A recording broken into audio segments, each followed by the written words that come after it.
So welcome guys again. आज हम बात करने वाले हैं प्लेटलेट काउंट्स के बारे में। प्लेटलेट काउंट जो कि one of the important topic है हेमाटोलॉजी का। प्लेटलेट की बात करें तो it is a part of blood cell. जो हमारे ब्लड सेल्स हैं जैसे कि डब्ल्यूबीसी, आरबीसी, प्लेटलेट्स, तो ये पार्ट है हमारे ब्लड सेल्स का। इसकी साइज की बात करें तो 1.5 से 3 माइक्रोन का साइज होता है। अगर आप यहाँ ध्यान से देखो तो आरबीसी का साइज हमारा होता है 7 माइक्रोन, उससे कम हुआ तो प्लेटलेट यानी कि 1.3 से 1.5 से 3 माइक्रोन, और आरबीसी का साइज से अगर ज्यादा बड़ा हुआ तो वो होगा डब्ल्यूबीसी, जो कि हमारा 12 से 15 और 20 तक भी उनका साइज माइक्रोन में देखने को मिल जाता है। मेथड्स, सो बेसिकली हमारे पास तीन मेथड है। काउंटिंग चैम्बर से हम जो टेस्ट करते हैं यूजिंग हेमासाइटोमीटर, उसको डायरेक्ट काउंट के अंदर कहते हैं, जो कि हम under microscope new improved counting chamber के अंदर चेक करते हैं। ये one of the important and gold standard method है आज की डेट में भी, ध्यान रखने वाली बात है ये। दूसरा है स्मीयर प्लेटलेट काउंट, यानी कि हम जब पीबीएफ पेरिफेरल ब्लड स्मीयर बनाते हैं, उस स्मीयर के अंदर हमको हम डब्ल्यूबीसी काउंट करते हैं ना, डीएलसी काउंट, तो उसी में हम प्लेटलेट काउंट भी कर सकते हैं, बट ये इनडायरेक्ट काउंट मेथड एक तरीके से है। और तीसरा है ऑटोमेटेड काउंट, जो कि आज की डेट में बहुत मतलब चलता है, कुल्टर काउंटर यूज कर, जिसके अंदर हम प्लेटलेट काउंट कर सकते हैं। तो यहाँ पे मैंने तीनों डिस्कस कर लिए, बट जो मोस्ट इंपॉर्टेंट है वो है काउंटिंग चैम्बर बाय यूजिंग हेमासाइटोमीटर, जो कि डायरेक्ट काउंट है, और इससे रिलेटेड बहुत सारे क्वेश्चन भी डायरेक्ट इनडायरेक्ट वे में पूछ ले जाते हैं, तो इसी को हम डीपली डिस्कस करने वाले हैं। राइट, प्रिंसिपल की बात करें तो when blood is mixed with diluent, that is ammonium oxalate, it will lyse all the RBC find we see under the phase contrast microscope. So जो ये डेफिनेशन वगैरह ये अपने हिसाब से भी आप लंबी कर सकते हो, कुछ और जोड़ जाड़ के, क्योंकि बेसिकली आपको पता होना चाहिए फंडा क्या है। आगे पीछे लगा इंग्लिश और बड़ा कर दो उनके लिए जिन्होंने थ्योरी एग्जाम में वो मांगते हैं कि थोड़ा लंबा लंबा लिखो, तो इस हिसाब से। राइट, मटेरियल की बात करें तो प्लेटलेट कह रहा हूँ, पर्सनल प्रोटेक्टिव इक्विपमेंट, बहुत इंपॉर्टेंट चीज। इसको भी आप डिफाइन कर सकते हो, ग्लव्स हो गया, लैब कोट हो गया, जो भी बहुत सारी चीजें आ जाती हैं। Improve new bar counting chamber, one of the important thing. वैसे डब्ल्यूबीसी की जो काउंटिंग वीडियो थी डब्ल्यूबीसी काउंट की, उसमें बताया था डीपली, पर फिर भी जो नए होंगे तो डायरेक्ट वो देख सकते हो। ये काउंटिंग चैम्बर होता है, ये जो स्पेस है ब्लैक ब्लैक आप दिख रहा है, इसके अंदर हम सैंपल डालते हैं अपना, जो मिक्स करा ना ये हमने डाइल्यूटेड अमोनियम ऑक्सलेट मतलब ब्लड, तो सैंपल बनने के बाद हम इसमें चार्ज करते हैं। तो इसमें हम दो पेशेंट का कर सकते हैं, रोहित का इसमें, जैसे रोहन का इसमें, तो अलग अलग पेशेंट का कर सकते हैं। एक चीज है माइक्रोपिपेट, जो हमको माइक्रोपिपेट चाहिए होती है कि कितना अमाउंट हमें ब्लड चाहिए, तो एक्यूरेट अमाउंट चाहिए होता है, अदरवाइज वो खराब होने के चांसेस होते हैं सॉल्यूशन का। ईडीटी ब्लड, क्योंकि हम ब्लड सैंपल से करेंगे तो ईडीटी ब्लड। और यहाँ पे एक और बात ध्यान रख लो आप, अगर ईडीटी ब्लड में कई बार क्लम्प हो जाते हैं प्लेटलेट, ठीक है, अकॉर्डिंग टू पेशेंट, सो उसके बाद हमारे पास नेक्स्ट चांस क्या आता है कि हम कोगुलेशन वाइज से हम प्लेटलेट काउंट करें, ठीक है, उसके फिर अलग उसका फंडा प्रॉपर, वो अलग बात है।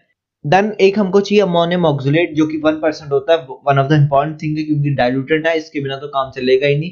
फेस कंट्रास्ट माइक्रोस्कोप चाहिए, ठीक है, ये फेस कंट्रास्ट माइक्रोस्कोप आपने सुना होगा, नाम है, स्पेशल टाइप का होता है, बस लाइट माइक्रोस्कोप में एक फेस ऐड किया होता है जो कि उसको कंट्रास्ट देता है, मतलब जहाँ पे हमारे पास एकदम विदाउट कलर्ड सैंपल होते हैं, उनमें से हम अगर ढूंढना चाहते हैं, मतलब अगर ट्रांसपेरेंट है कोई, तो उसके लिए फेस कंट्रास्ट माइक्रोस्कोप बहुत इंपॉर्टेंट होता है। राइट, अब देखो इसमें भी आप बहुत सारी चीजें ऐड कर सकते हो। पेट्री डिश चाहिए होती है, क्योंकि हम जो काउंटिंग चैम्बर है उसको हमें कुछ देर तक रखना होता है, ताकि जो सेल हमने चार्ज के दौरान डालने, इसमें वो नीचे बैठ जाए, अपनी जगह पे बैठ जाए, तो उसके लिए हमें अगर बाहर रख देंगे तो सूख सकता है, तो उसके लिए हमें पेट्री डिश चाहिए होती है, ठीक है, जो कि फिल्टर पेपर से एब्जॉर्ब होती है। और भी बहुत सारी चीजें आप डाल सकते हो अगर आपने बड़ा करना है।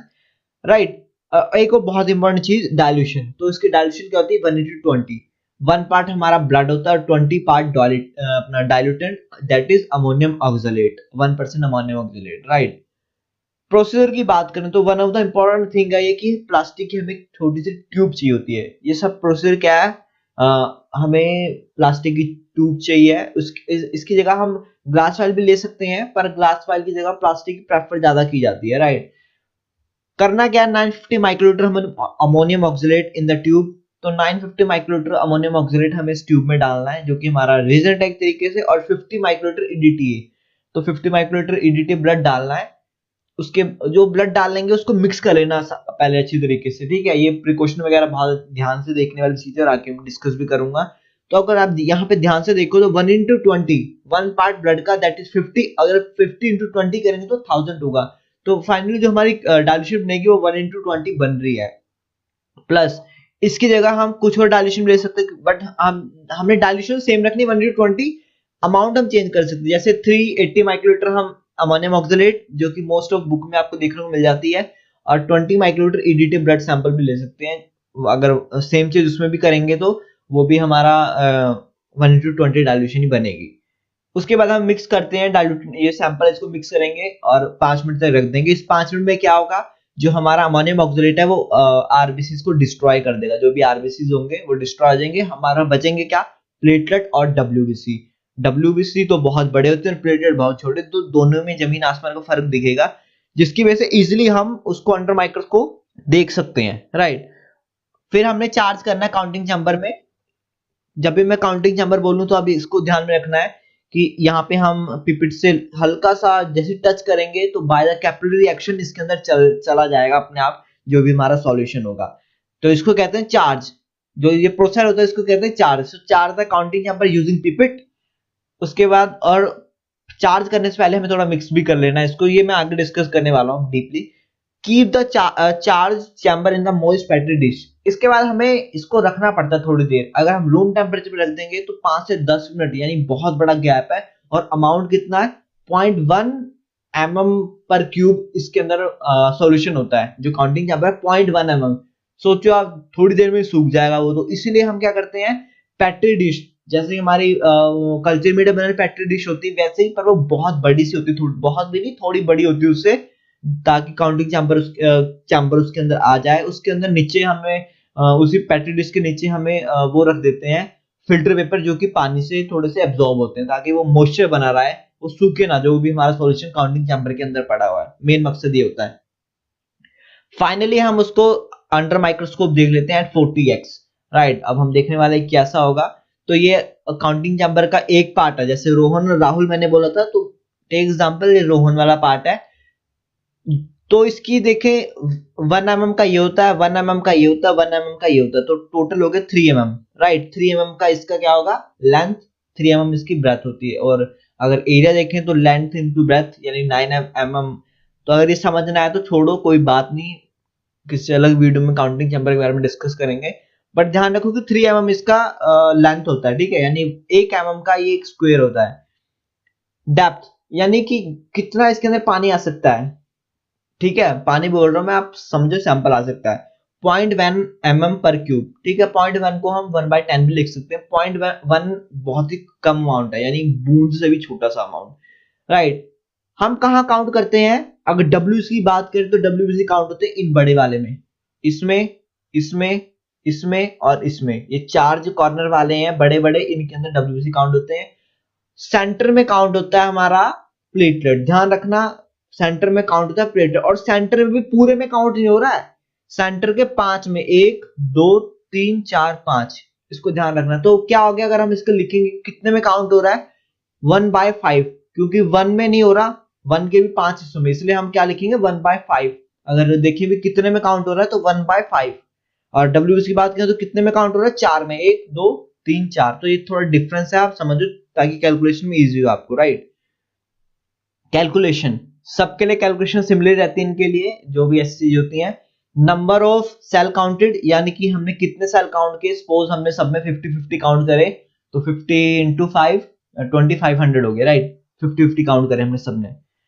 उसके बाद डायल्यूशन फैक्टर, डायल्यूशन फैक्टर कितना होगा, 20 तो 20 डायल्यूशन फैक्टर। एरिया, एरिया मतलब कितनी जगह में काउंट किया गया, तो एक में नहीं काउंट किया, 1/5, राइट। डेप्थ, डेप्थ की बात करते हो 0.1 mm, या इसको 1/10 भी लिख सकते हैं। अगर पॉइंट को जाएंगे नीचे 10 आ जाएगा, जो कि सिंपल कैलकुलेशन है यार। इसको थोड़ा सॉल्व करेंगे तो n नंबर ऑफ सेल जितने काउंट करेंगे, डायल्यूशन फैक्टर 20, एरिया 1/5 और डेप्थ 0.1 है, तो हम 1/10 भी लिख सकते हैं। अब इसको थोड़ा और सॉल्व करेंगे तो n यहाँ रहेगा, देखो 5 यहाँ डिवाइड हो रहा है, तो जो नीचे डिवाइड होता है वो ऊपर जाके क्या होगा, मल्टीप्लाई। और यहाँ भी 10 भी डिवाइड हो रहा है तो ऊपर जाएगा ये मल्टीप्लाई। तो बेसिकली 1 1 बचेंगे यहाँ पे, और टोटल क्या आएगा, 5 ऊपर जाएगा, 10 ऊपर जाएगा, 25 × 10 क्या आएगा, 200 आ जाएगा ना, नहीं 200 × 5000 हो जाएगा पूरा ये। तो n इंटू 1000। अब जब भी हमारा जितने भी प्लेटेड का, अब ये तो थ्योरेटिकल पार्ट है जिसको थोड़ा पता होना चाहिए, मतलब थ्योरी के हिसाब से, बट अगर फाइनली हमें काउंट करके सीधा 1000 से मल्टीप्लाई कर देना होता है। इस केस में अगर देखें हम, तो मैंने बोला कि 50-50 सब में, तो 50-50 सब में तो 2500 हो गए इंटू 1000, यानी 2,50,000 के आसपास बंदे के प्लेटेड हो गए, जो कि नॉर्मल है क्योंकि 1.5 लाख से 4 लाख इसकी नॉर्मल वैल्यू होती है। एरर की बात करें तो क्या क्या एरर हो सकते हैं टेस्ट को करते हुए। पिप्टिंग वॉल्यूम, जैसे हमें 950 माइक्रोलीटर लेना है और 50 माइक्रोलीटर ब्लड, तो उसमें अगर ऊपर नीचे हुआ तो गड़बड़ हो सकती है, तो पिप्टिंग वॉल्यूम बहुत इंपॉर्टेंट है। मोइस्ट एनवायरनमेंट पेट्री डिश, अगर हमने मोइस्ट एनवायरनमेंट नहीं रखा पेट्री डिश को, ऐसे ही रख दिया रूम टेम्परेचर पे वो बाहर निकाल के, तब क्या होगा, सॉल्यूशन सूखेगा और जो प्रॉपर हमको दिखना चाहिए वो अमाउंट के हिसाब से नहीं दिखने वाला, तो गड़बड़ हो जाएगी। नॉट प्रॉपर मिक्सिंग, ये बहुत इंपॉर्टेंट है। अब देखो मैं बताने वाला था कि बाद में बताऊंगा, अब ध्यान से देखना नॉट प्रॉपर मिक्सिंग में क्या है। अमोनियम ऑक्साइड डाला इसमें, ईडीटी। अब जब हम ईडीटी डालेंगे तो ईडीटी को पहले हम मिक्स करेंगे, जो वाइल होती है हमारी उसको घुमाएंगे, थोड़ा इन्वर्जन देंगे ताकि जो प्लेटेड डब्ल्यूबीसी सब है वो मिक्स हो जाए। अदरवाइज अगर स्टैंड करके रखेंगे तो आरबीसी में ग्रेविटी होती है वो नीचे बैठ जाएंगे, डब्ल्यूबीसी उसके ऊपर प्लेटेड, तो वो इनएक्यूरेट वॉल्यूम हमको देखने को मिलेगा जो भी सेल के होंगे। मिक्स करके हमने इसमें डालना है, उसके बाद इसको फिर मिक्स करना ताकि दोनों दो आपस के सॉल्यूशन है इसके अंदर डालने के बाद वो अपना काम करे, जो भी रिजल्ट का काम होगा। इसके बाद हमें जब 5 मिनट के बाद हमें फिर मिक्स करना है, आफ्टर 5 मिनट दोनों को डालने के मिक्स करने के बाद 5 मिनट लगेंगे। 5 मिनट के बाद फिर हमें मिक्स करना है ताकि हम काउंटिंग चैम्बर में चार्ज करें। अगर इस वक्त हमने मिक्स नहीं किया तब भी नीचे कुछ सेल बैठ जाएंगे तो भी फिर डिस्टर्बेंस होगी, वो गड़बड़ होगा पूरा। तो मिक्सिंग का बहुत इंपॉर्टेंट चीज होती है, राइट। फेस कंट्रास्ट, सो फेस कंट्रास्ट जैसे मैंने बोला कि अगर हमें रिफ्रैक्टाइल पार्टिकल चाहिए तो उसके लिए फेस कंट्रास्ट माइक्रोस्कोप बहुत ही इंपॉर्टेंट होता है, अदरवाइज हमको देखने में थोड़ी गड़बड़ी होगी। बट अगर कोई एक्सपीरियंस हो वो लाइट माइक्रोस्कोप से भी देख सकता है। नॉर्मल वैल्यूज की बात करें तो 1.5 लाख से 4 लाख की इसकी पर क्यूबिक एमएम नॉर्मल वैल्यू होती है प्लेटलेट्स काउंट की। कंडीशन क्या होगी, या तो बढ़ेगा या घटेगा, नॉर्मल तो नॉर्मल ही है, राइट। अगर घटेगा तो उसको बोलते हैं थ्रोम्बोसाइटोपिनिया, यानी कि प्लेटलेट काउंट कम है, कितना से 1.5 लाख से कम है। थ्रोम्बोसाइटोसिस यानी 4 लाख से ज्यादा है, वो थ्रोम्बोसाइटोसिस। कंडीशन, डेंगू बहुत इंपॉर्टेंट है, अभी सीजन आने वाला होगा कुछ टाइम बाद जहां पे डेंगू हमको देखने को मिल जाएंगे, फिर पेशेंट का बस प्लेटलेट काउंट ही चलता रहता है। आईटीपी, इम्यून थ्रोम्बोसाइटिक परप्यूरा या आइडोपैथिक थ्रोम्बोसाइटिक परप्यूरा, इसके अंदर क्या होता है, हमारे खुद का इम्यून सिस्टम प्लेटलेट को मारने लगता है, इसकी वजह से प्लेटलेट कम हो जाते हैं। ड्रग्स, एस्पिरिन, साइटोस्पिरिन, ये बहुत ही इंपॉर्टेंट भी होती हैं कई बार, बट कई बार इनका उल्टा असर भी होता है, पेशेंट के जो प्लेटेड होते हैं उनको नुकसान कर देती हैं। ए प्लास्टिक एनीमिया, ये तो आप अपने कान में डाल लो, पिछली वीडियो में बताया था मैंने। ए मतलब एब्सेंस, सभी सेल एब्सेंस है इसमें। जहां आपने किसी ने पूछा हो कि भाई हमारे डब्ल्यूबीसी कम में क्या हो सकता है, मतलब कंडीशन, तो ए प्लास्टिक एनीमिया आप बता दो, क्योंकि ए प्लास्टिक में डब्ल्यूबीसी, आरबीसी, प्लेटेड सब कम हो जाते हैं, तो दिमाग में रख लो। मेलिग्नेंसीज, कई बार क्या होता है जब पेशेंट को कोई ट्यूमर वगैरह होता है तब भी थ्रोम्बोसाइटोपिनिया का लेवल कम देखने को मिल जाता है। थ्रोम्बोसाइटोसिस, थ्रोम्बोसाइटोसिस वैसे जनरली देखी नहीं जाती क्योंकि हर एक की एक सिचुएशन होती है कि बढ़ जाए तो क्या, तो वैसे प्लेटलेट बढ़ते नहीं इतनी जल्दी, बट घटने में बड़ा इनका डेंजरस, क्योंकि घट गए अगर ज्यादा तो प्लेटलेट का काम क्या है, प्लेटलेट प्राइमरी प्लग बनाते हैं जहां ब्लीडिंग होती है, तो प्राइमरी प्लग बनेगा नहीं तो ब्लीडिंग होती रहेगी, इसलिए प्लेटलेट बहुत ही इंपॉर्टेंट होते हैं।